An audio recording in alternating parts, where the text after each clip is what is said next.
আর যা আলোচনা হয়েছে, যা শিখলাম এখন, তাতে অর্থমন্ত্রী সাহেব কিভাবে ঘুমায়, এটা তো একটা চিন্তার ব্যাপার। অর্থমন্ত্রী তো বললো আপনাদের সবার লোন আছে, পার্লামেন্টে বললো। আমাদের তো কোনো লোন নাই, এই জন্য বলছে আমরা জমিদার, শুনেন নাই? প্রাইম মিনিস্টার পাশে থেকে বলছে এরা সব জমিদার। আর অর্থমন্ত্রী বলছে যে এই ঋণ করেন না, তো ব্যাংক বানাইছেন কেন?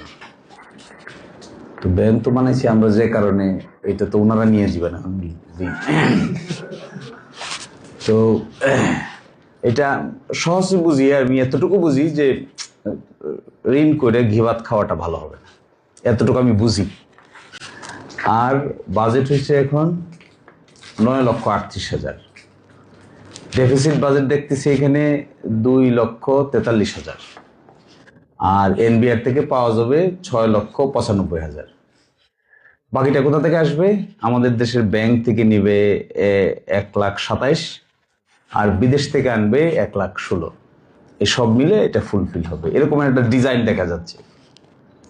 এর মধ্যে আবার ঋণ পরিশোধ করতে হবে 1,27,000 কোটি টাকা। তো ঋণ করতেছি হলো 2,43,000, ঋণ পরিশোধ করতেছি 1,27,000। আবার ওই আগের ঋণের সাথে 24 ট্রিলিয়নের সঙ্গে আরো 116 লক্ষ যোগ হচ্ছে।